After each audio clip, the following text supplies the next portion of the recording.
Okay. So, good morning to one and all. So, today will be our final webinar, and we'll be dealing with another very interesting concept of Roganutpadaniyam, that is, how rogas are how rogas happen, or how there is an utpadam of rogas. What is another major cause of diseases that we generally do but we don't realize? So, moving into the topic, so one of the main things that we saw for diseases was various food habits, wrong eating habits, different things regarding food. But the main thing, another second reason, is the suppression of various urges of the body that we do, but sometimes we may not realize. But one second, volume is too low.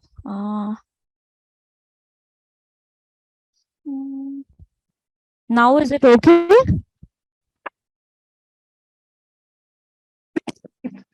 Now. Yeah. So one of the main causes that Ayurveda considers is suppression of urges. So there are some urges that we are never supposed to suppress in our body. So major 14 of them have been included here.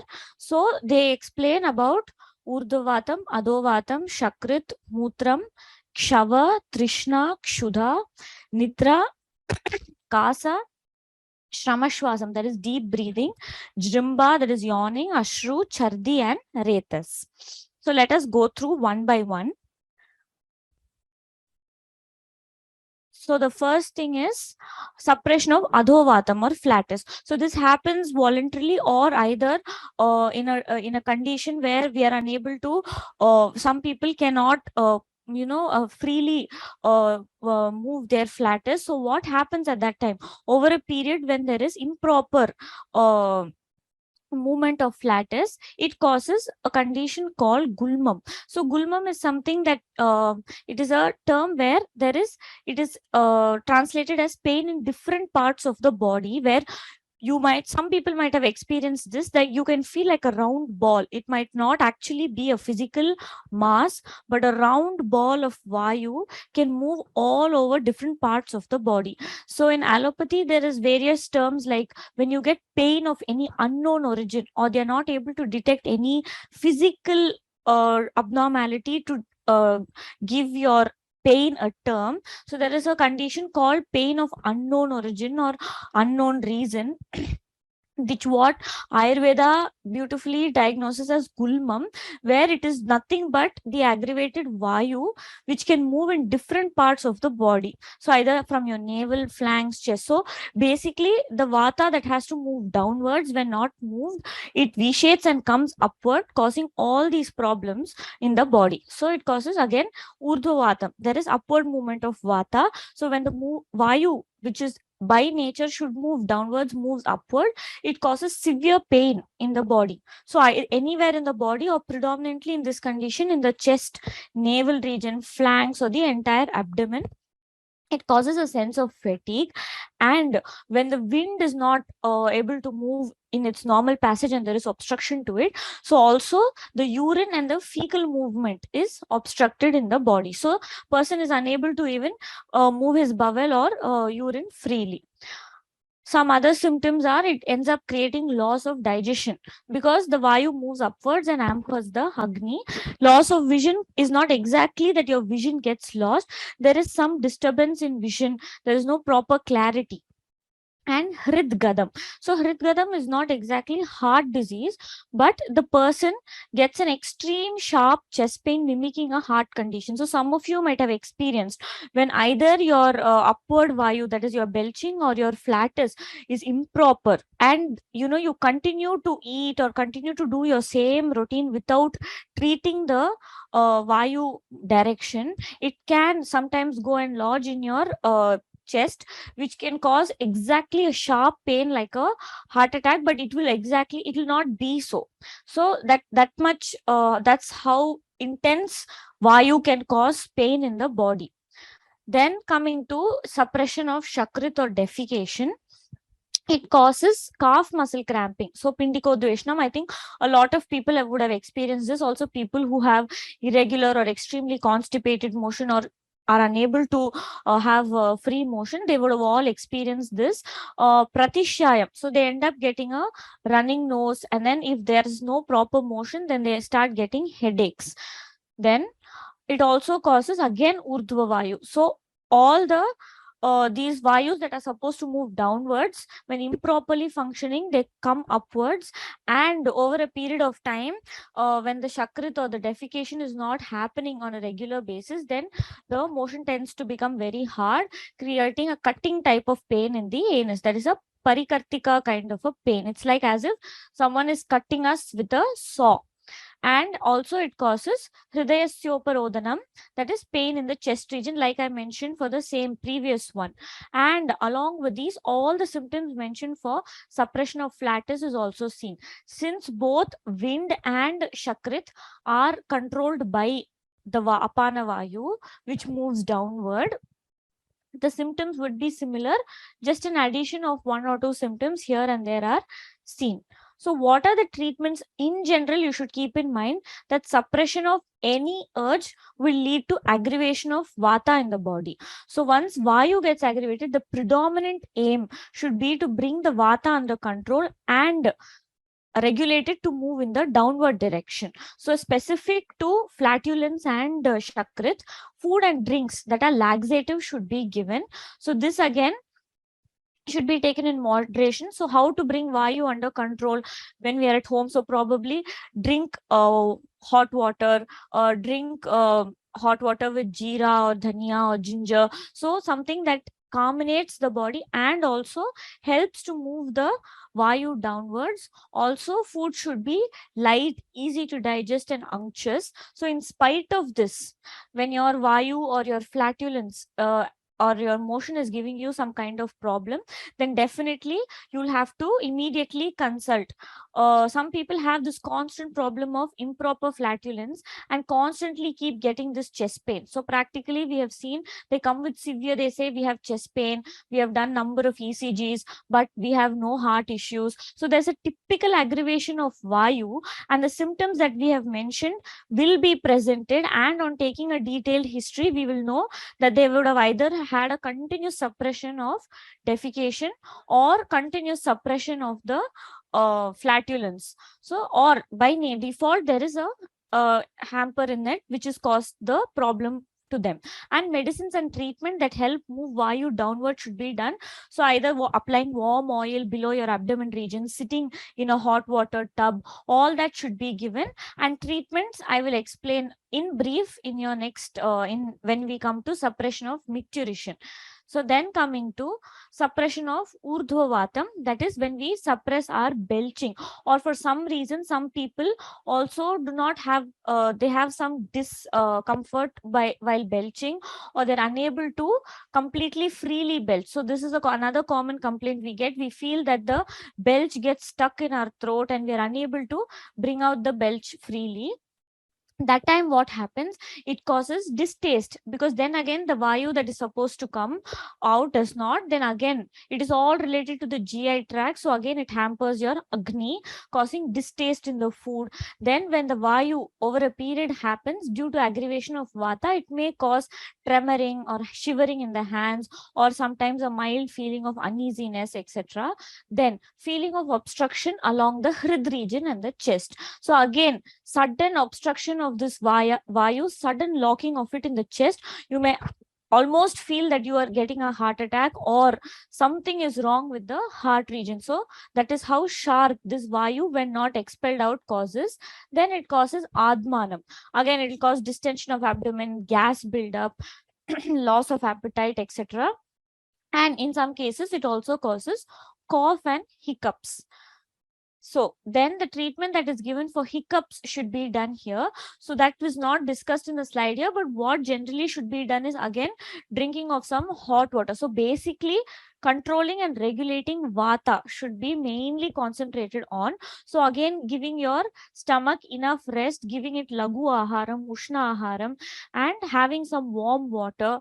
All of this should be done till the vata is regulated, till you see some pacification of symptoms.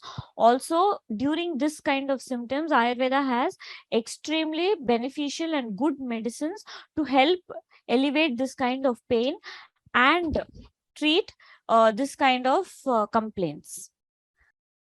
So this is about your suppression to belching.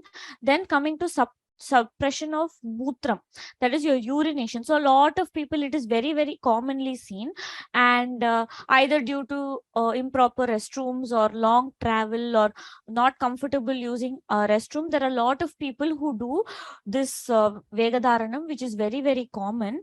And it is not a 1 day or 2 day thing. So if you suppress your urges for 1 or 2 days, it will not happen. This happens over a collective period, or when we're doing some work, when we want to withhold the urine as much as we can and then go few hours later.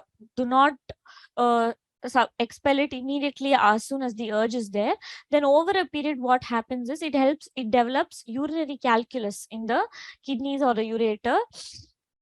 Angabhangam causes severe body pain. So once there is calculus in the body, definitely there is a severe body pain, especially the pain is concentrated in the lower abdomen or the bladder, inguinal region, groin. So people can feel a radiating pain from the lower back passing right into their groin up to their genital region.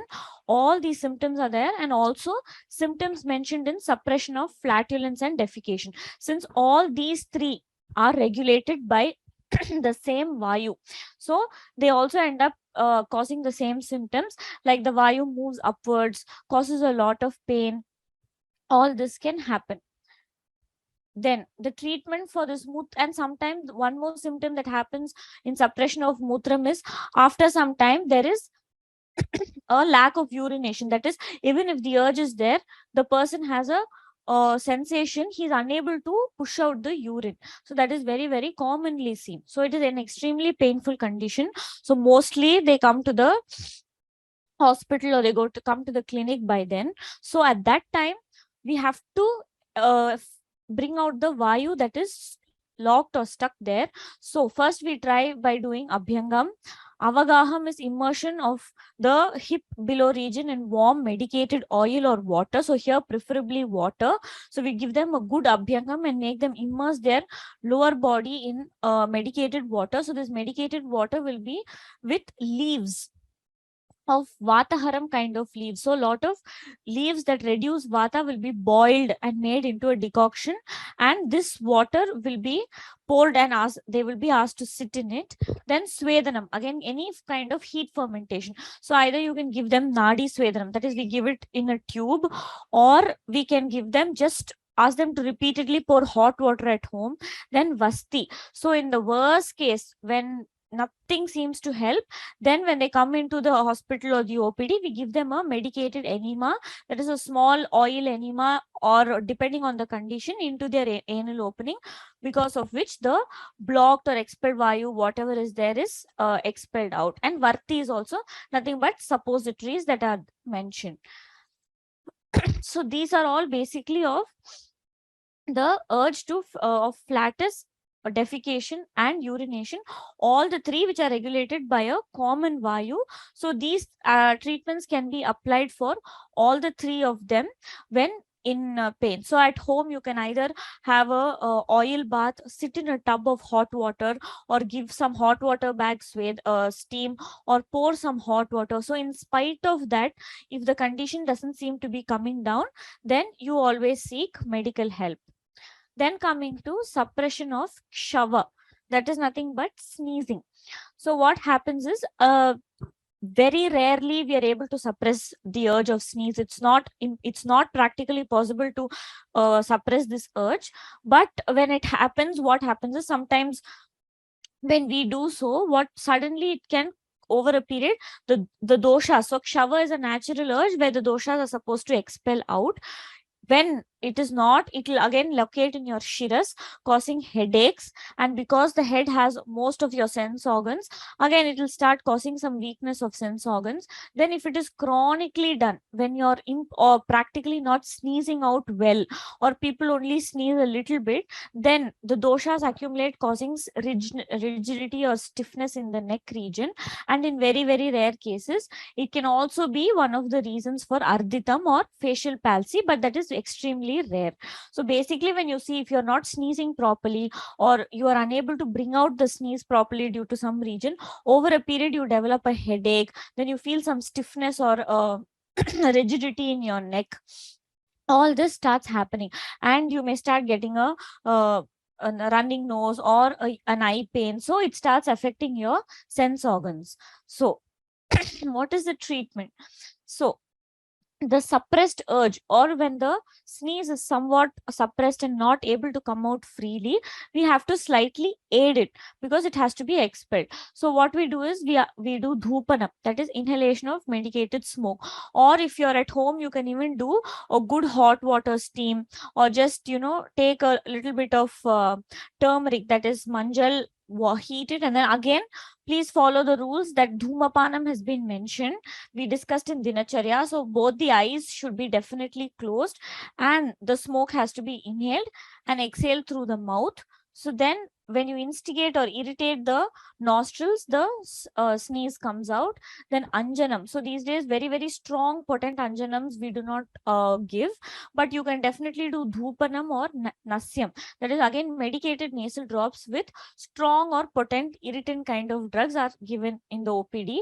Then watching of the sun, I think this many people tend to do. Then again, if there is rigidity or neck pain, neck stiffness, again application of oil on the face and neck, followed by warm sudation. So either you can take a good face steam, or take a good hot application of oil followed by a hot water bag or something like that for the neck, so that you easen out the symptoms. But the main aim is to bring out the sneeze, which can be done either by looking at the sun or inhaling some medicated smoke. All this is advised. Then coming to suppression of thirst. So when the person is thirsty and doesn't drink, or when we see a lot of people playing very intense sports, so sometimes people do not drink water when they are extremely thirsty and wait till the end. So a lot of conditions that way. When you do not drink to thirst, it causes dehydration, then body fatigue. It can lead to unconsciousness, because the aggravation of vayu and pittam happens. Then it definitely leads to giddiness. I think we would all experience this when we are in a very hot climate and do not have sufficient water. We have all this, and some discomfort in the chest region. So then again, to suppress the pittam, so when there is unconsciousness and brahmam, so there is giddiness and unconsciousness, and there's dehydration. So definitely vayu and pitta should be treated in combination. So then by giving food and regimen that is cooling or shita in nature, so it need not necessarily be ice or that kind of cool. So they should be made to rest in a cool place, then give water infused with cooling herbs. So I think in the Ritucharya chapter we have seen, so khaskhas grass or vetiver can be infused, and that water can be given. And shitavirya foods like milk or some preparation with butter, then coconut water, then juices of sweet fruits, and also the panakam that we discussed, all this can be given. Then suppression of kshuda. So this is also commonly seen in a household regimen, where I think the women or even some people nowadays at office, so we do not eat when we are hungry. So we surpass that time of hunger, and then later eat only when we are when there is time. So either we are doing some important work at home, or we are stuck in a meeting, or due to various reasons we do not um acknowledge that urge of hunger and spend some time to eat it. So over a period, what happens again, one or two sitting instances will not bother. Continuously for years together, people tend to do this. They do not eat when they're hungry, they do not eat on time, so they finish all the work, and when there is time they eat. But over a period, what it can cause is aggravation of vayu, which can lead to severe body pain. So a lot of housewives, they say we have a lot of body pain, and then we see they eat breakfast only by 11 o'clock, they eat lunch only by 4 o'clock, and dinner only by 10 o'clock. That is after everything is done. Over a period, when the vayu aggravates and your body is unable to cope up, it ends up giving you angabhangam, that is various aches and pains in the body without any specific reason. Then it hampers your agni, then it causes aruchi, that is you have no taste, or there is no ruchi to eat food, you're just eating it for the sake of eating. And it causes weakness, emaciation, because there is no nourishment provided in the body. And it causes pain. So shulam is again abdominal pain, and it can even lead to giddiness because of lack of nourishment. So how do you treat this? Again, their agni should be slowly corrected, because in such cases, over a period, the agni would have been hampered. So laghu, snigdam, ushnam have to be given to them, food, and according to the condition, if any medicines are needed, and food should be asked to had in limited quantity, had on time, and after the correction of agni is done slowly and the patient feels better, then they can go back to regular routine. Then suppression of nidra or sleep. This is again very common, where people they're either working late night shifts, or for by habit they are awake the whole night and tend to sleep only in the mornings. So what happens is, when you suppress that urge when you're actually sleepy, so it should be considered only in the night. If you're sleepy during the day, it is not considered. We will go through nidra in detail, but at night when you are sleepy, definitely you should go to bed. If not, it causes confusion, heaviness of the eyes and head. So if you see people who have not slept, definitely they experience this. Then a kind of laziness in the body, there is no freshness in the morning, there is continuous yawning, and body pain on waking up. So providing the person with good sleep is important, and also providing the person. So sometimes this not getting sleep can also be a disorder which has to be looked into, and providing the person with things they like, so a comfortable place, a comfortable thing, all that should be done.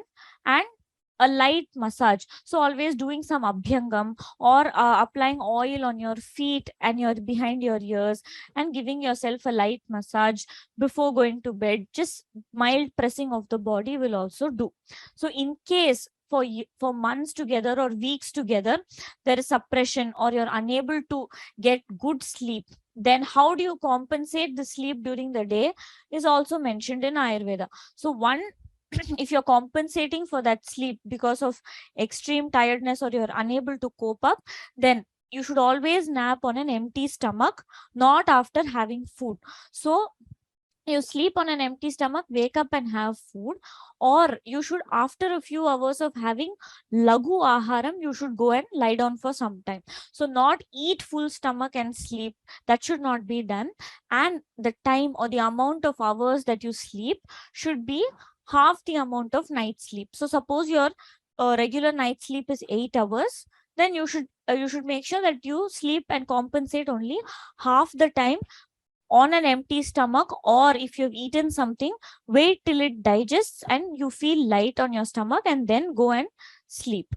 So that is the compensation for day sleep, in case your night has not been very good. Then suppression of cough. So for some reason, if we do not cough out when we have the urge and suppress it, we have, I think we would have noticed this in some conditions, it further aggravates our cough. And if it continues further, it precipitates breathing difficulty. So again, due to continuous coughing, the person starts having slight difficulty in breathing, then discomfort in the chest region. Then the emaciation and hiccups can happen over a chronic period. It's not a very immediate symptom that is seen. People who chronically suppress it, it may lead to that. So what is the treatment? So again, what is mentioned in Kasa Chikitsa is done. So then again, you should know that Kasam is coming because of the upward movement of Vayu. So give yourself some Ushnam, Lagu Aharam, some warm water. All these can be done. In spite of that, if you're you have aggravated cough, breathing difficulty, then definitely you definitely have to visit a physician. Avoid treating yourself at home. So the main aim of this is to give you the set of symptoms that predominantly show, but we do not recommend you to sit at home and try managing it with all sorts of things, but instead know that Ayurveda also has treatments and remedies for this, and it can be treated at on time. Then when there is suppression of shramashwasam, that is gasping for breath.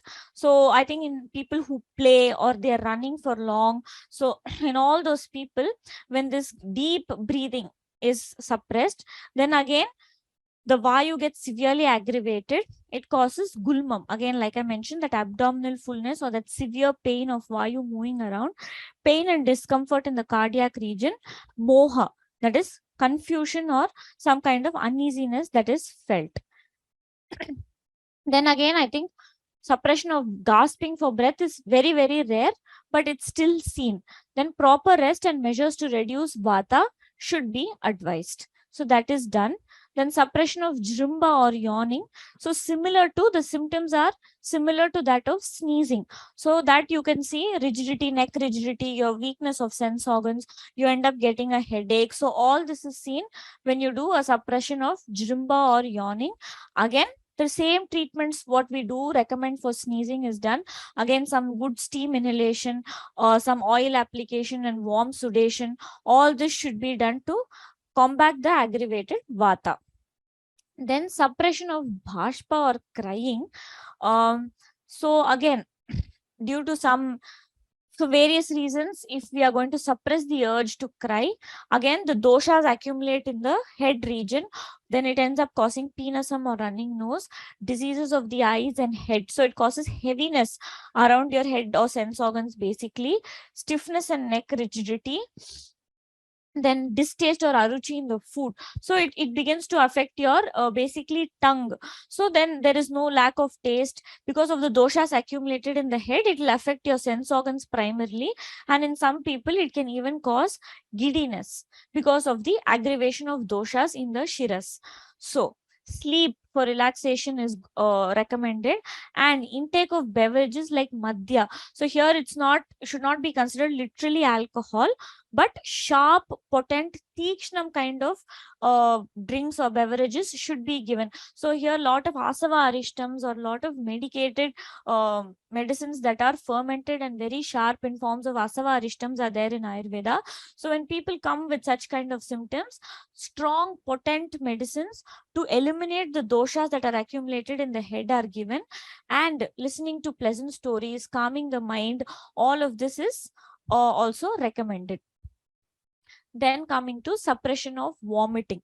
So I think a lot of people have this, no matter what happens, no matter how nauseous they are, some people are incapable of vomiting, or they're incapable of bringing out the urge. So there might be an ajirnam, they might have severe nausea, but it is somehow impossible for them to vomit. But in some, what happens is, over a period of time, if the urge of vomiting is continuously suppressed, it leads to various kinds of skin problems like urticaria, kushtam, that is various skin diseases, visarpam is herpes. So we have seen a lot of people who suppress it, they, after a few years, there is a flare up or a small, they see small visible spots of skin eruptions or skin diseases in them.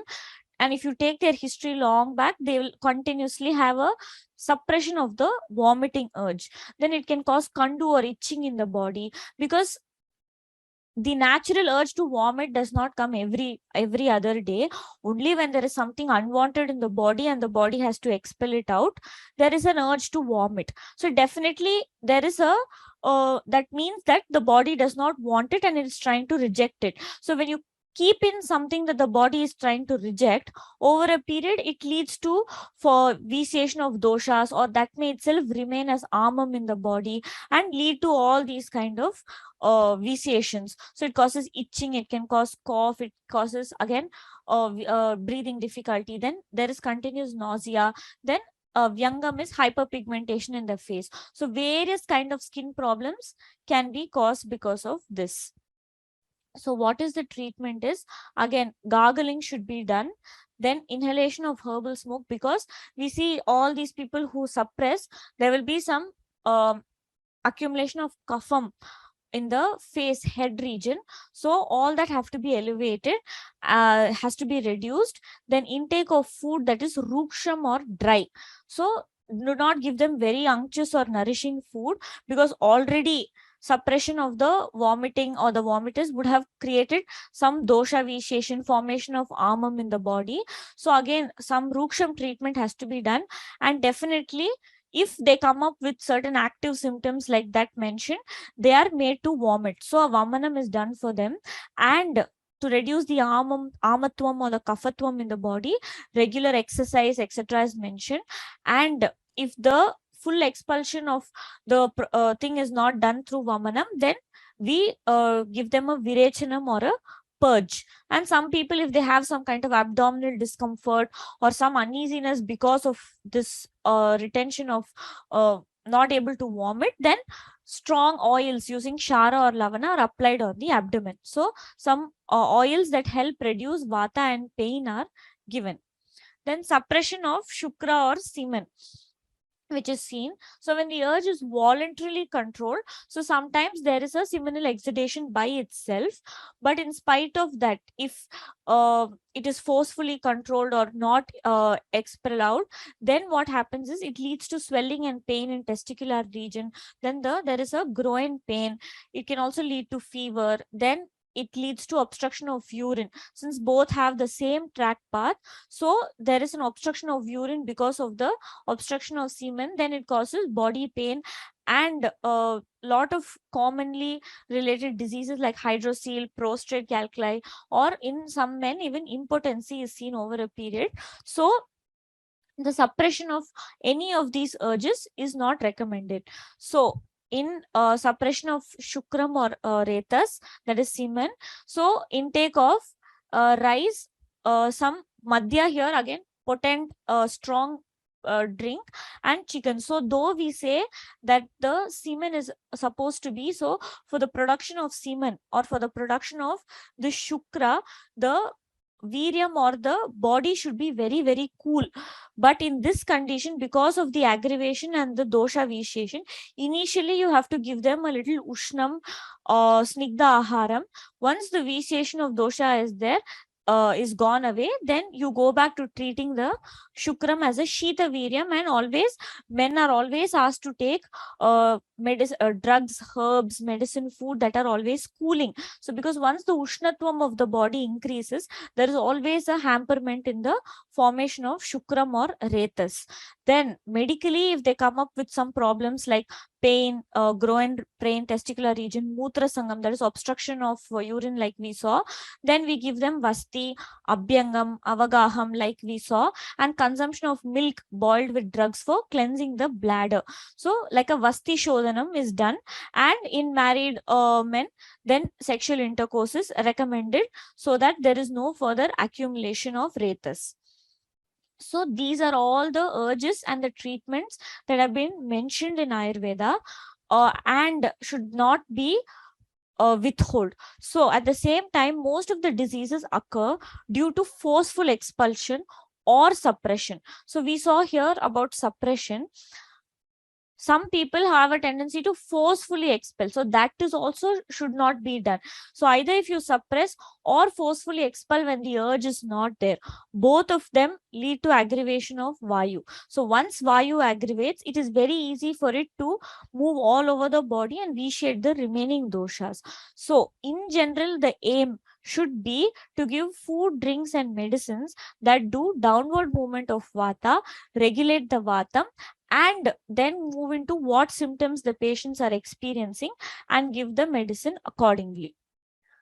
So all those that we discussed before were adharaniya vegas, that is urges that definitely should not be controlled by us.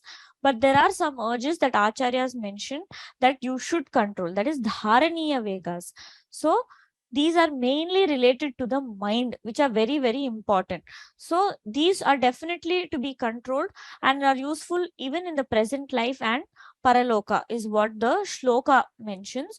So mostly these are the manasika urges. So what are the urges that should be controlled are also given importance. So lobha, irsha, dvesha, matsarya, raga, that is greed, envy, aversion, this competitive mentality, attachment. So all these are doshas related to the mind, and controlling these are a must and should be done. So unfortunately, in today's scenario, we see dharaniya vegas are more seen, and the ones that are should not be suppressed are suppressed, and the ones that should be suppressed are unfortunately not suppressed, leading to a lot of hatred, violence, crime. So manasikam wise also, dharaniya vegas are given lot of importance. One should consciously be able to control these urges. And also the sixth one is control over one's senses. So we should have control over our sense organs, which is very very important. For example, our eyes. So we know indiscriminate use of the eyes, watching 12-14 hours of TV or screen, what it will do. But we have to consciously control it. So some people are addicted to watching, or some people put in their earphones for 10-15 hours together. So that is abuse of your sense organ of shravanam. Then inhalation of very sharp, pungent, or very very strong smells regularly is a harm, or a misuse of your nasa, or your sense organ of your sense of smell. Then again, when it comes to sense of taste, again eating, so not keeping a control over what we eat, how much we eat, all that comes under a sense organ of a control of sense organ of tongue. So even controlling, able to control our limit of usage of sense organs are also very important. Definitely excessive use, ati prayogam of all your sense organs will definitely again lead to vyadis. So all this have to be under dharaniya vegas, that is urges to be suppressed or controlled. Then one more topic, a small coverage of it, is trayopastambam, that is Traya Upastambam is the three pillars that Ayurveda considers for good well-being of life is Aharam, Nidra, and Brahmacharya. So Aharam, I think food we have discussed in detail about properties of food, how to eat, how not to eat, all of that. Now we will see about the various concepts of Nidra or sleep that Acharyas have given importance to. And Brahmacharya is maintaining celibacy. According to Ashtanga Hridayam or Vagbata, it is Brahmacharya, that is maintaining a celibate life until you're married. And some acharyas mention the third one as Abrahmacharya and give details about a non-celibate life in detail. But I'll be covering only Nidra in today's topic. But for the three pillars or good essence of life, proper food, good sleep, and a good healthy lifestyle is very very important. So what are the benefits and the harm of timely sleep and untimely sleep is mentioned. So when you do a good proper sleep, it leads to sukham. The opposite, untimely, gives dukham or unhappiness. Then pushti, timely sleep helps in nourishing, it gives you balam. Then it gives vrishata, it enhances fertility. Jnanam, that is, it helps in proper functioning of the buddhi and the intellect. And it is jivitam, that is, it is literally life giving. Good proper sleep is equivalent to having a good life, and also it is a main reason for us to stay alive. But as untimely sleep leads to dukkham, that is not, it can also be mental unhappiness, but also a sense of not well-being can be considered as dukkham here. Karshyam, that is very very it emaciates you, it does not give you nourishment, it leads to impotency. Ajnanam, that is no proper sense of functioning, and sometimes over a long period it can also be a reason for death. So sleep is extremely important. So what are the most common kinds of improper sleep patterns we see is untimely sleep, not supposed to be sleeping at certain times we sleep, or excessive sleep, or lack of sleep. So all the three destroy happiness and longevity, and they increase vata and pittam in the body. So all of them we shade doshas. So let us see one by one what are the symptoms. So first thing is ratri jagaranam, that is keeping awake at night. So sleeping by 1, 2, post 12:30. So in the first class we have discussed there is a natural aggravation of vayu in the body, and over a period by routine, if there is a constant keeping of awake in the night, it increases rukshata or dryness in the body and aggravates and vitiates vata. So a lot of people who are doing night shifts, working for a foreign company or doing that, staying awake at night and sleeping during the day, over the long run definitely affects them, because the number of hours we sleep is not important. What time we sleep also plays a very very important role. So when you ask people what are your sleep timings, they say no, I get 8 hours of sleep. But when you ask them the time, they may be sleeping by 1 2, waking up at 10 in the morning. So a couple of days is okay, but when it becomes a part of the routine, it affects the health. Then diva swapna, sleeping during the daytime, is not indicated either. What happens, it increases kapham in the body, increases the snigdha guna or the nourish anxiousness in the body, leading to all kapha kind of vyadis like obesity, diabetes, skin problem, thyroid. All these kind happen when you generally tend to have a sedentary lifestyle and you eat well, and half the time after breakfast or lunch you're just lying down and taking small naps, so that is also not indicated. So the ideal thing is sleeping in a sitting posture, which we recommend can be done at noon time. So some people who are very very habituated to having a mid nap or a noon nap, so when you sit on a slanting, in a slanting position, or we say sit on an easy chair, sleep in a sitting position, which is very very beneficial, because it neither increases snigdhatvam nor rukshatvam. So if that mid nap is very very important for some people and they're unable to avoid it, acharyas give a solution that when we sit in a position, when we sleep sitting down, no, you need not be straight, you can even slant yourself slightly and sleep. So basically you shouldn't be lying down flat. Then there are some indications of day sleep when you can take a nap during the day, that is in summers. So we saw in Grishma Ritu, by default the nights are shorter and summers are extremely hot, dehydrating and tiring. They have a natural tendency to increase vata. So at that time, when you sleep in the afternoons for some time, it compensates the aggravated vata. Then in other seasons, it is not advisable, except if people are engaged in very very intense labor, excessive journey, too much walking, sexual intercourse, excessive walking, and weight bearing. So I think very less of the population today is involved in this kind of physical routine where there is intense physical activity or we are traveling for hours together. So this excessive journey can be your jet lag or traveling between two countries. So at that time, for a few days to compensate, Divaswapnam is okay. Then too much walking. So basically, the intense labor class or who do excess intense physical activity, Divaswapnam on a regular basis for them will not harm them. Or people who are exhausted from excessive anger, grief, very old people, so post 70s, so post 75, 76. So aged people can have do a little Divaswapnam.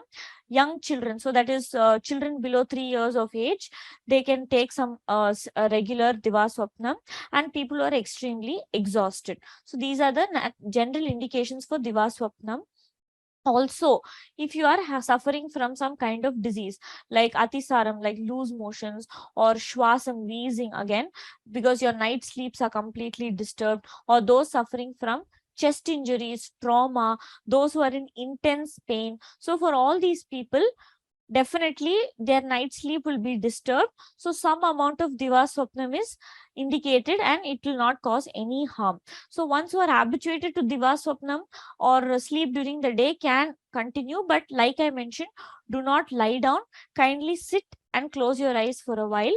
And also the rules to follow in Divaswapnam are: don't sleep on a full meal, or sleep you cannot be compensating or sleeping for half the amount of hours at night, but do not sleep for long hours. So in very very exceptional cases, Divaswapnam brings about equilibrium to the and the increased kapham nourishes the body. So I've told you, when there is a excessive travel, when there is a severe aggravation of vayu, or in summers when there is a aggravation of vayu, Doing this Divaswapnam brings about equilibrium in the doshas, and the kapham that builds up due to this Divaswapnam can be beneficial in the body, but not 365 days after lunch or sleeping in a complete cooled AC room with a blanket for 3-4 hours is not at all recommended.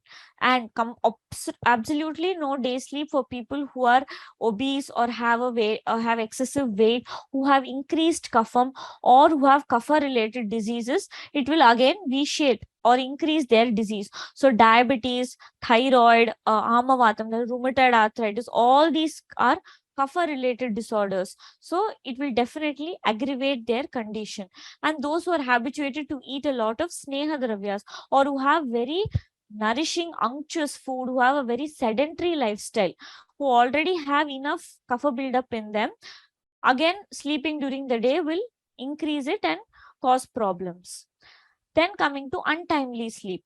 So a lot of people may sleep whenever they feel sleepy. So they're not sleepy at night, so they compensate by sleeping midday or mid evening. So some people may sleep from 4 to 6 in the evening, or in the morning from 11 to 1. So all these timings are very untimely.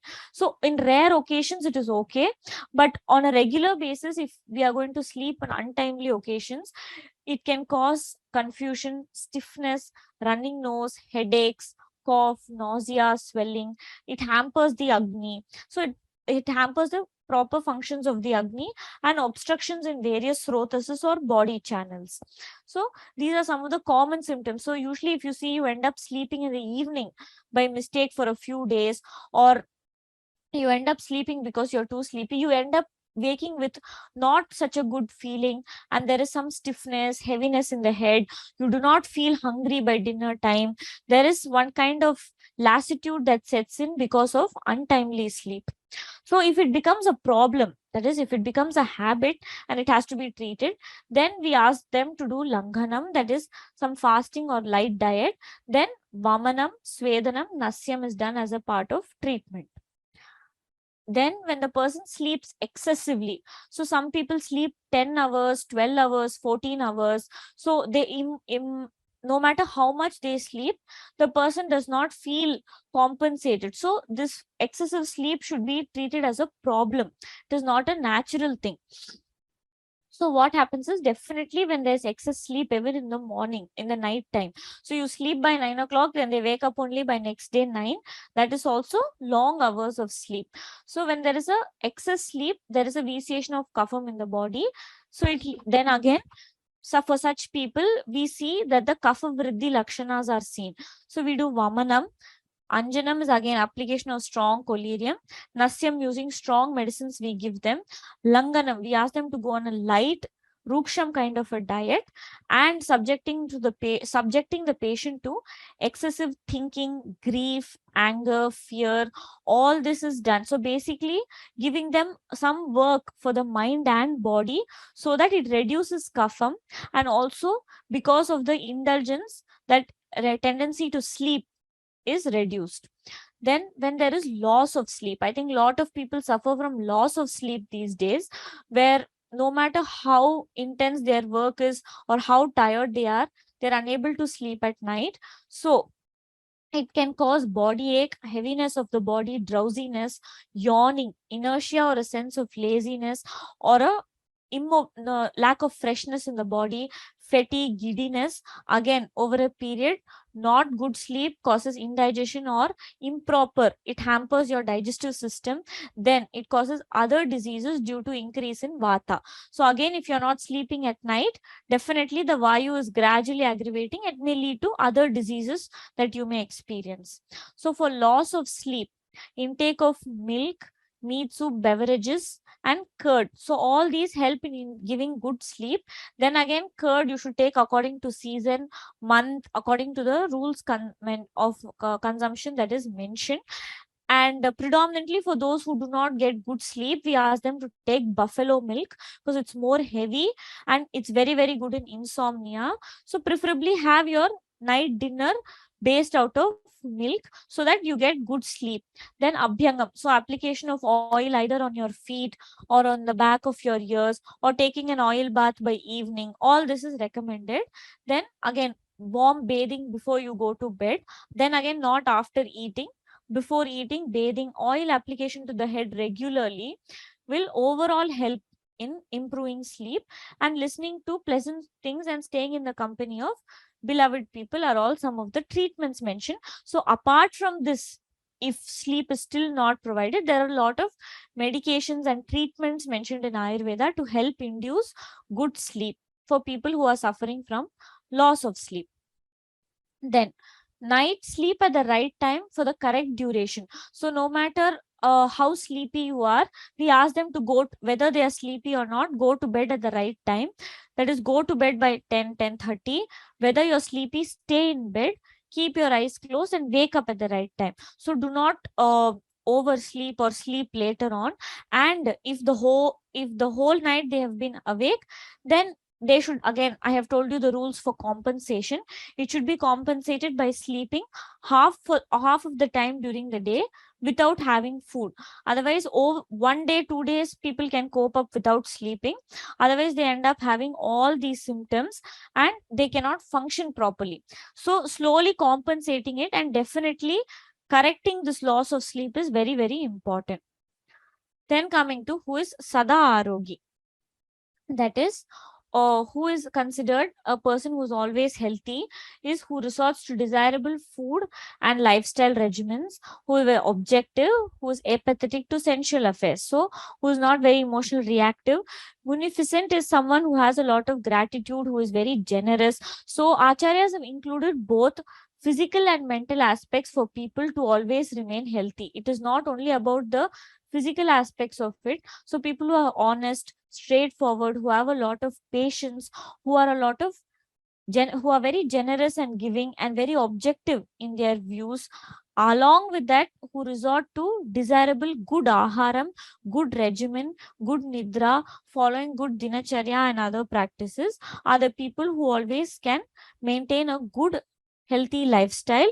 So it's not only the physical health that matters, having a good mental well-being is also extremely important, which will add to your Sada Arogi definition of being healthy. So thank you. And if there are any doubts, we can just go in and or you can just give in your doubts on these website, our mail ID.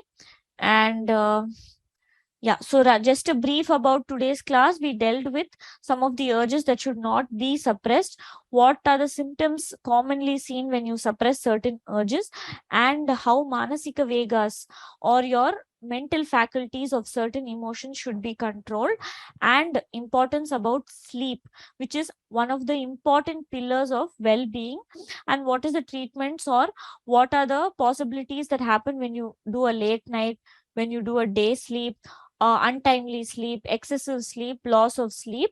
What are the treatments? What are the symptoms? And how you can take help at the necessary time is what we have covered today.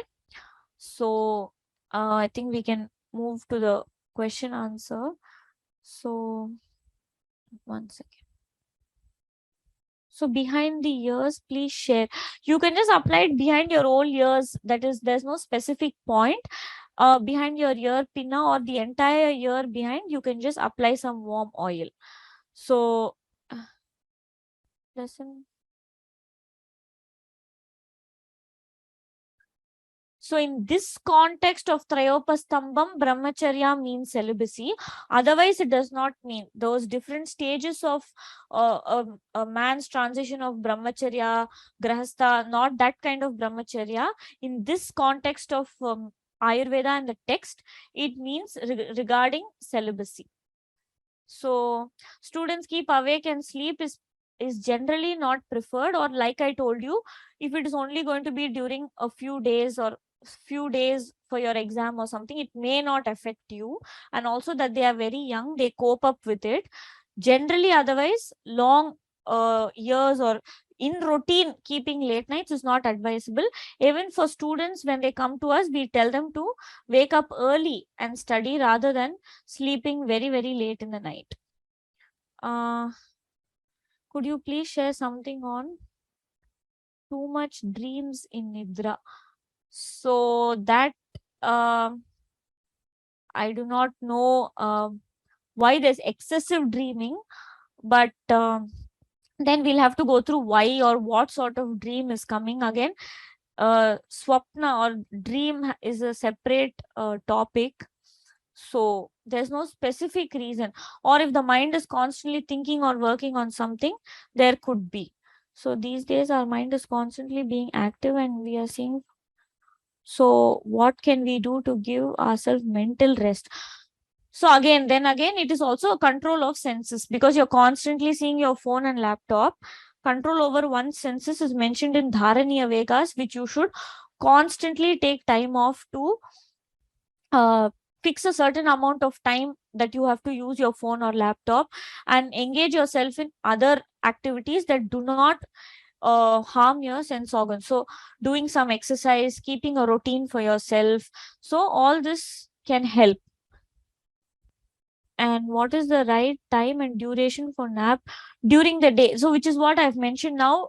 Diva Swapnam is not allowed for anybody other than the exceptional cases. Either if you're above 75 or if you're less than 3 years old, you can sleep every day. Otherwise, nobody should be sleeping in the afternoons every day. It is completely contraindicated. So does Shankha Prakshalana help for what?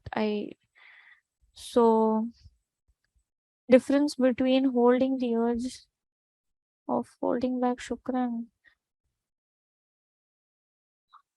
So holding back is when you have an urge, then there is actually the body has a natural tendency to eliminate your shukram or retas, but brahmacharya includes celibacy, that is not having sexual intercourse as such.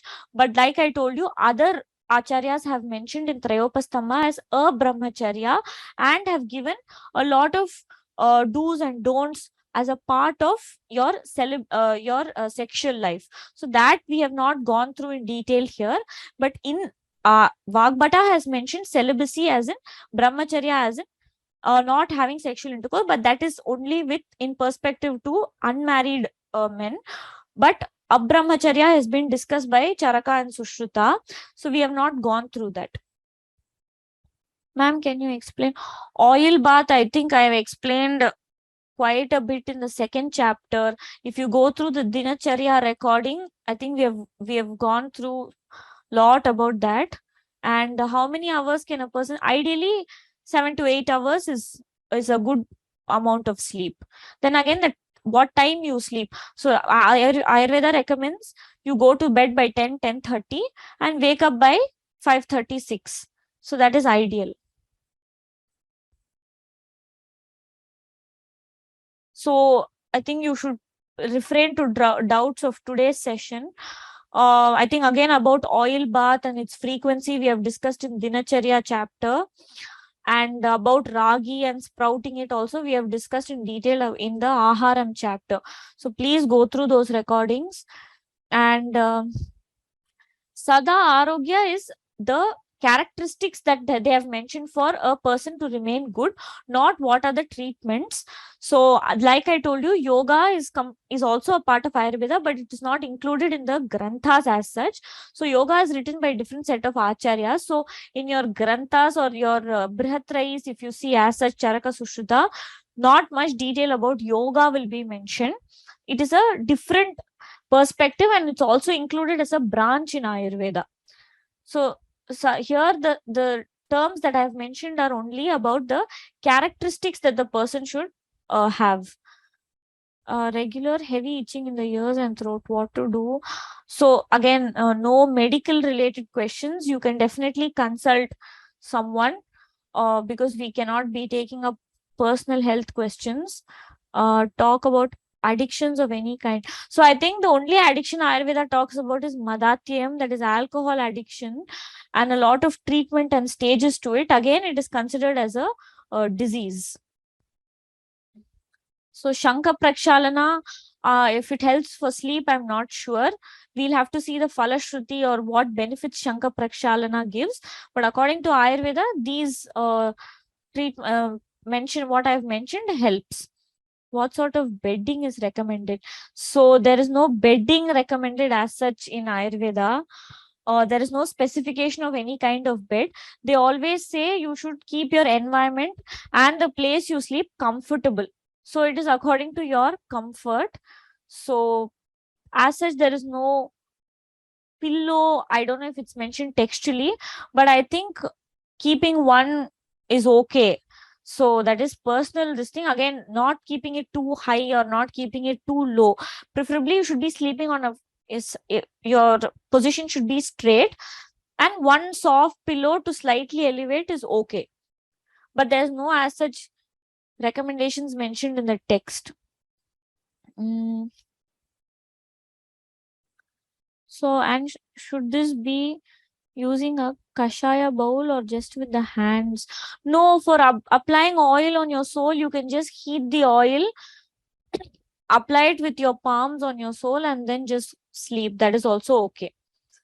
No, preferably Thailam is mentioned, not Gritam.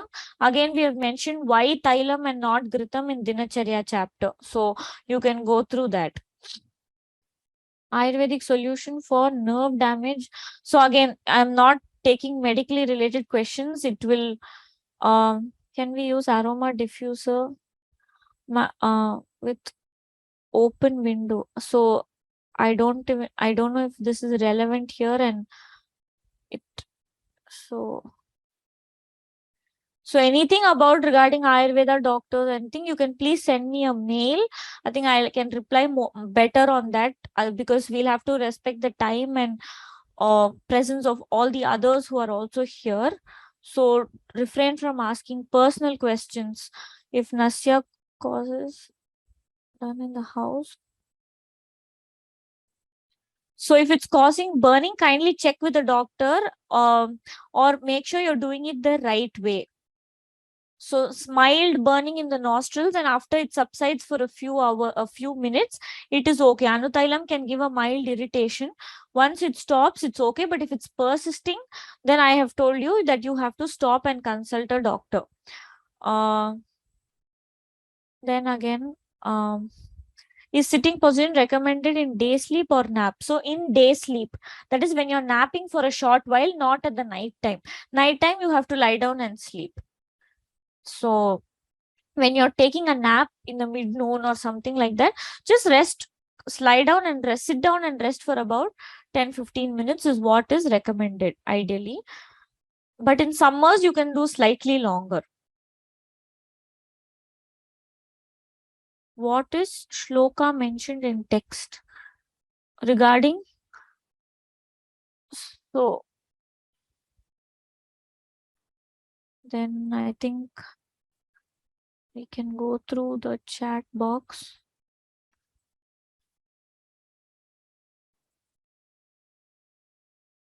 So what are laxative foods? Why bagel occurs and how to overcome? So belching is, I think you meant belching. So what are laxative foods? So here again, what you take is very important. So preferably we ask you to consult a physician before taking a laxative food. So just because you have not passed motion or wind, do not medicate yourself with anything. So generally laxative food, your sugarcane juice, your milk, all that is slightly naturally laxative, but in certain severe conditions it may not help in moving your bowel. But consult a physician. Why? I didn't understand that spelling occurs and how do we overcome it. So then will you be sharing the study materials by mail? So I think all the PPTs have already been put in a PDF form on the website. I think last class someone asked, but 2-3 people were able to download all the PDFs.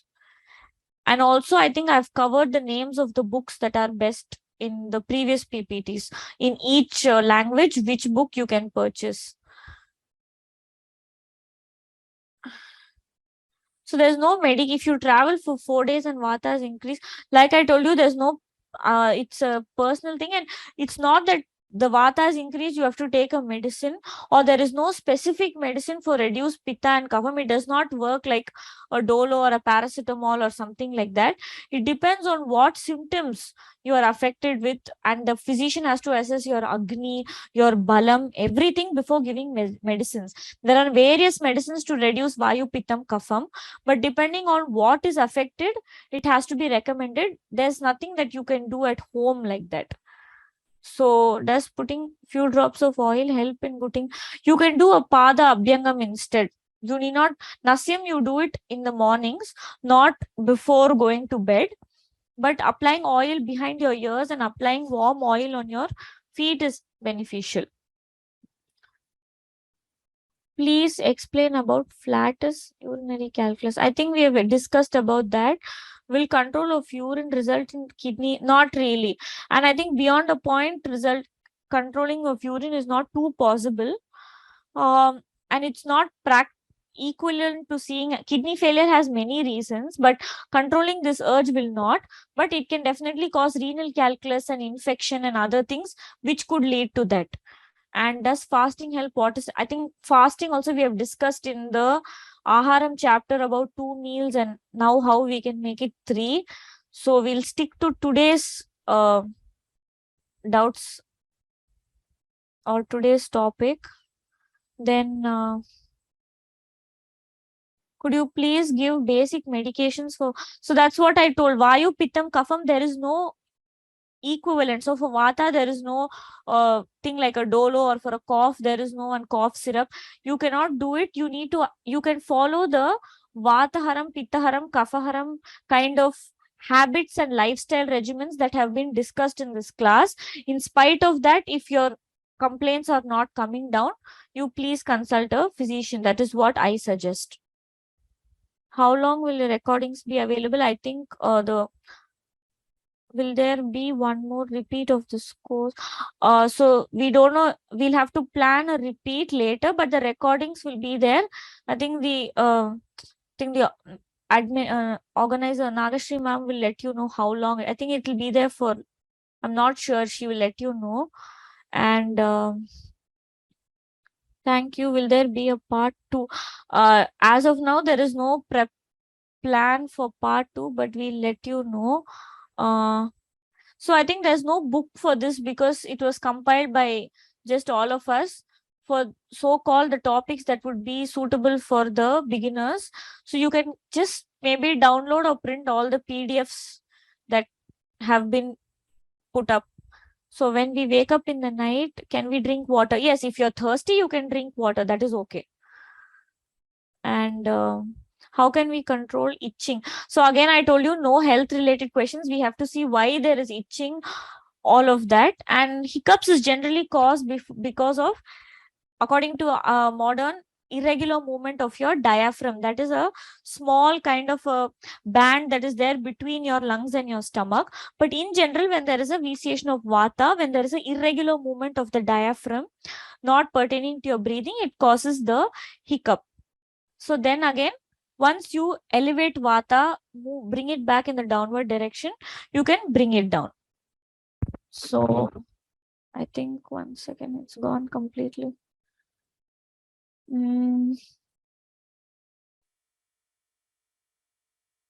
No, so sitting in the computer and working for 8-10 hours is a professional thing we do now, but we cannot change it.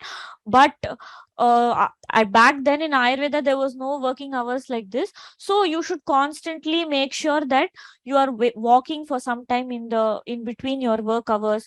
You are constantly stretching yourself. You have a good lifestyle, you have a good diet, you're ensuring that you have some regular exercise in your daily regimen. Then definitely I don't think will cause weakness in the body and increase vata. Again, if you're sitting in the night time for 8 to 12 hours, there might be an aggravation. Sitting during the day, make sure you eat on time, eat according to what is mentioned, and proper exercise, good abhyangam every day. Then I think you will not suffer from these occupational disorders that what is spoken about now. So yeah, I think that is okay. And then Have you given English terms for Sanskrit names? So I think I've given it in the bracket. So Udgaram is belching. Like that, I have mentioned what it is. So I have mentioned in the what is sloga mentioned in the text.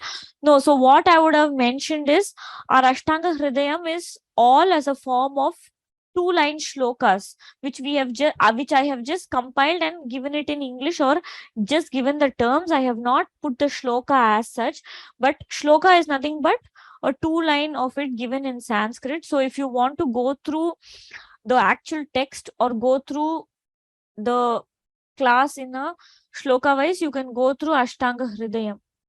Not feel thirsty how much? Then again, I do not feel thirsty at all. Then again, I told you thirst is an urge. So we have to, it is not possible that you cannot be thirsty at all. So then there should be something that is not okay. But in winters or in very cold seasons, naturally our tendency to drink water slightly reduces. In summers, it is slightly more. Otherwise, you can sip on some warm water. That will also help to instigate thirst. So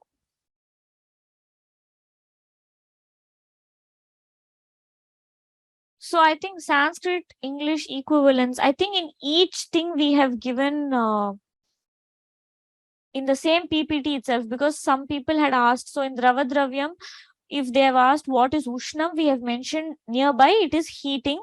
They have asked what is Lagu, we have mentioned it is light.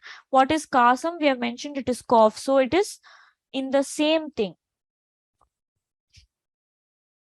So I think that would be more ideal when you go through this thing.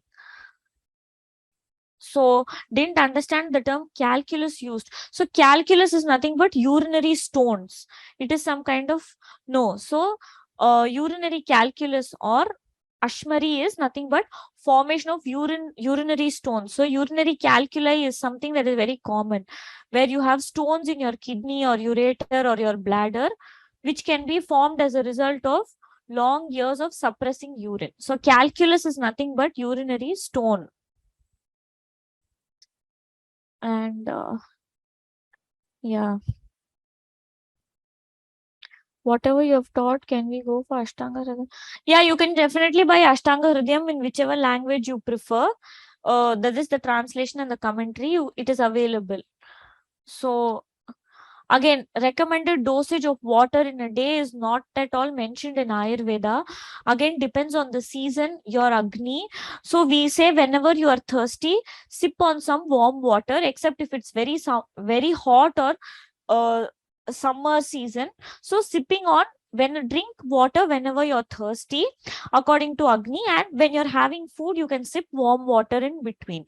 So generally itself, in extreme winters or in rainy season, you may not feel too thirsty by then, so slightly your quantity may reduce, but naturally itself, when we are going about doing lot of work or routine, we will definitely consume the recommended amount of water that our body needs. So Ayurveda has no specification of the liters or quantity. Then again, I think 3 liters, 4 liters may not suit some people. If your Agni Balam is very, very low, drinking of 4 liters may suppress your Agni.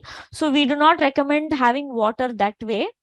We always ask you to drink to thirst.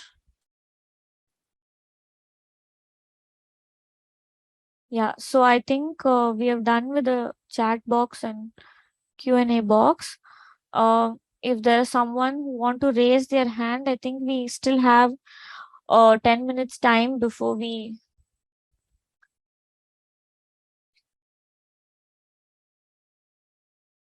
So 1 second.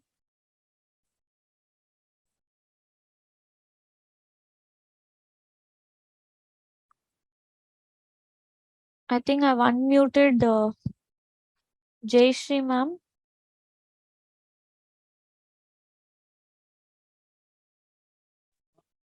Hello. Hello. Yes, ma'am, you're audible. Yeah, I just wanted to ask you something.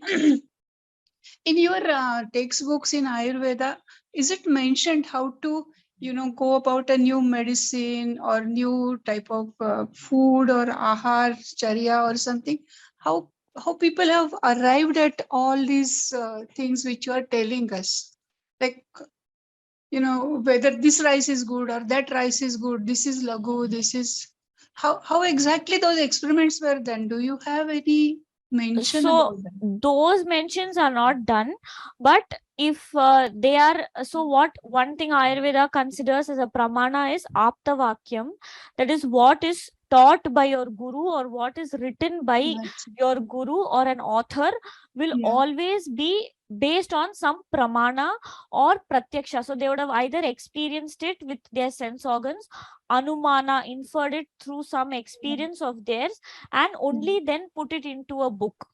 That's right. But suppose So, you have to do it now. How are the procedures given? Because the so medicine is changing every day, so right? right, yes, so what we most of the traditional physicians would still stick to your classical preparations that have been, there are innumerable, more than 1000 or 2000 classical preparations mentioned in the text. So Yeah. currently right now there are many modern pharmaceutical companies coming up with their own compilations or formulations of medicine based Yeah. on the theory that is put forward. So if there are 5 or 6 herbs that are considered to reduce vata, which Mm. are mentioned and proven in the text, so what some Mm. pharmaceutical companies or doctors will do is they will combine those 6 drugs and make a Mm. medicine and give it to you if you have a vata rogam. So Yes. it is not wrong, Yeah. because Another question. yeah. Another question is that we say that Ayurveda, your lifestyle, everything was like, perfect for this thing. But yet you go back and see the average age of people was very low at that time. Even Shankaracharya or many sages, they died at the age of 30, 32 or something like that. Even though So they're following all those things. we do So, not know their reason for death, and yeah, some people, it's also believed that when you're doing too much of good or when you are just too noble, then you are just taken away sooner. That is your, so that goes to a more of a spiritual kind of aspect spiritual to it. kind of But thing. Yeah. we do not know if they suffered from any disease or if they died a very painful death. All that is not there. So at least the life they lived a very disease free life. So Yes, now in 20s 30s you're getting heart attacks, you're getting so many kinds of that's complaints right. that Yes, earlier people in their 70s and 80s used to get. yes, So now, because of modern equipment and lifestyle, modern allopathic, your quantity of life may be pulled through. So you can yeah, pull through with a ventilator or an oxygen support to 80, that's 90, right. but your quality is definitely not great. So half people who are now are bedridden, and Yes, without physical aid of medical support, they are not alive. But I think Ayurveda gave more importance to the quality. yeah. Of course, Another the thing, yeah. Another yeah. thing is that, see, what I feel is that the increase in lifespan now is attributed to probably the introduction of antibiotics. Earlier on, I don't know whether there is a concept of antibiotic or vaccine in Ayurveda. Antibiotics, I feel, certainly have been helpful to ward off the infections. So I don't know whether any relation people try and find out between So the I think modern right medicine. now, so right, Ayurveda does not mention antibiotics, but there is a chapter in Ayurveda which does mention about Janapadodvamsam or appearances of new diseases. So there Okay. is a chapter where Acharyas mention, apart from the diseases we have mentioned in the text, in the further ages to come, there might be new diseases that can come in the world, Yeah. but you need not necessarily give a name to it. So then the protocol of how to treat it in Ayurveda goes by, you have to assess the symptoms of what the new disease is causing, what are the lakshanas, what Yes. doshas it falls into, and then Okay. give them that line Thank of you. treatment. So Yeah. overuse of antibiotics are having its own side Yes. effects now. Yes. So I think that's a different aspect. But Yeah. it's like the most recent thing that came by, I think, COVID. Yeah. It was new to both it was new to all systems of medicine. No Yes. modern Ayurveda, no one had a clue of what COVID was, but Yeah. they gave it a name. And even though COVID was a viral infection, the only line of treatment that they could do was pump in antibiotics or steroids or immunosuppressants. That's right. But so Ayurveda has mentioned, and a lot of Ayurveda clinics or treatment centers came up with this logic of assessing the signs and symptoms of COVID, what symptoms people are suffering from, what category you have to put it into. And a lot of Ayurveda Vaidyas treated it that way, and I think a lot of people have got immense benefit from it. That's right. So it should not be Yes. considered that only modern has treatment for all the new things. So That's even the right. new mutating viruses that are coming now, Yeah. nobody has a clue or treatment for it. The Yeah. vaccine was very, very lately come up. So Yeah. this is the way of treatment that Yeah. acharyas have told has to be dealt with, even if something new comes by. That's right. Have you all compiled the way Ayurveda has treated the new COVID Yeah, so problems? you can probably go into this the Sanjeevani Ayurveda and Yoga Center in Chennai, Uh, where I was working. We have treated a number of COVID patients, and I think they have compiled all of it on their website and put it into. okay. And they have Okay. given you a basic outline of how they looked into COVID and Yes. what the protocol for treatment was. So Yeah. they have treated more than 700, 800 mild, moderate, or even severe cases. Yes. Yeah. Okay, Okay. ma'am. These were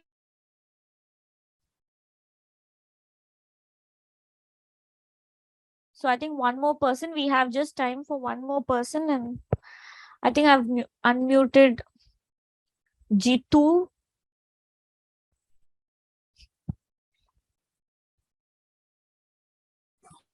Hi.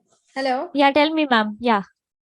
Yeah, I Hello. have Yes, a ma'am. question regarding the drinking the water, when not to drink, like after urination and after passing the stool. Can one drink water immediately after that? So then again, it depends on your thirst. So once you come out, But maybe after a couple of minutes or after 5-10 minutes, you need not immediately push in again some water just because you've urinated, if that is what the no, intention is. no, the thing is, at the middle of the night when I get up, I go to the bathroom and then I say, oh, before I go to bed again, let me drink some water. So that's why I was wondering. If you're thirsty, you can. If you're not thirsty, you need not drink. So then again, it can be if you are diabetic, or if there's some other predisposition to it, there might be different reasons. If you're thirsty, you can have a sip of water. So it's not going to do much harm. Okay, and what are the other times one should not have water? So I Like think I know that right before. Mm-hmm. in the 5th chapter, that is the Dravadravya chapter, we have discussed about the benefits of drinking hot, cold, when to drink, when not to drink. All of that has been discussed in our 5th chapter regarding water. 5th. Okay. Yeah. Okay. You I'll can check even it. go I'll through check that. it again. Yeah. All right. So one more person. Yeah, I think I've unmuted.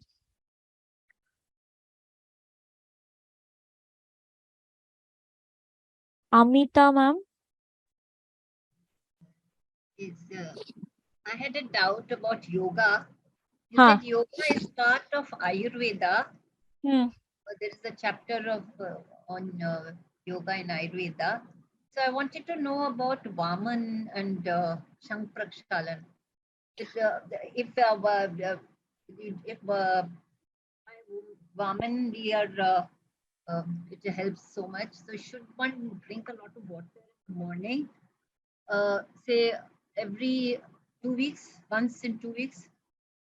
And, No, Vamanam is a panchakarma that is done in a disease condition with a preparatory phase and a post diet phase that has to be monitored. So Vamanam, one, cannot be done at home, and two, giving the appropriate medicines before the person is made to do vamanam is essential. So panchakarma should always be done with an Ayurvedic physician. And it's not just drinking water and vomiting. So it is a completely different panchakarma with a preparatory and an indication for it to do it. And you'll have to be checked whether you are indicated to go through it. All of that is very, very essential.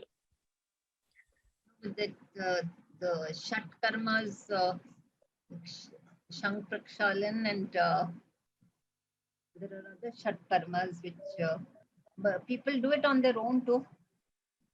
So see, some amount of it, so this Shank Prakshalan is all okay, but not Vamanam as such. So I think the quantity or the thing that you do it is different. So the Shat Karma again comes under slightly different thing. It is not covered under your Brihat Trais. But if it is something like Nadi Prakshalan or, Shanka Prakshalan is suiting you, you can definitely do it. But it is not equivalent to Vamanam. Thank you for the information. Yeah. So I think just one more person. So Govindarajan sir, I think I've unmuted you. Okay. Couple of comments on Ayurveda. We should not compare, in my opinion, we should not compare Ayurveda with allopathic medicine. Allopathic has a faster response, but the antibiotic damages cell. So you have to consume with probiotic repletion with the probiotic food. Ayurveda I have seen so far, there's no side effect for any of this treatment, and they control with the intake of food. So we cannot compare Ayurveda and antibiotic, allopathy, number one. Number two, the another thing is your lectures are excellent, madam, in terms of understanding the concept and the terminology. The Ashtanga Hridayam book has a lot of Sanskrit words, difficult to understand. It's only a translation. Sometimes it's very hard to identify the food or herb discussed in the sloka. That's my opinion. Okay, so I think that is why we intended to do this basic course where just the basics of what we regularly do, because Ashtanga Hridayam is a more detailed kind of a text, and it is meant for when you're studying a BAMS degree or in terms of a physician aspect.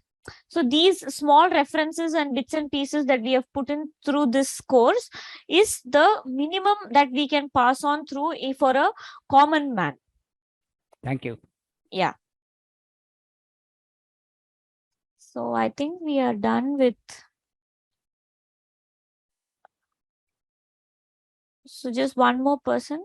Yeah, Rajeshwari ma'am. Thank you. Thank you so much for your lectures. Yeah, tell me, ma'am.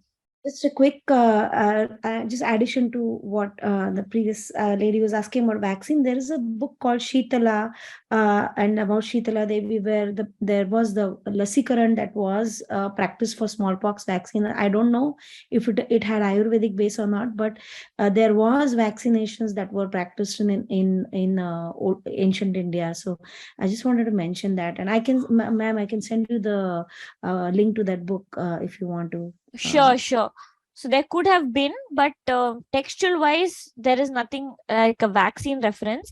But there could have been various developments after these acharyas or in the next line of this thing.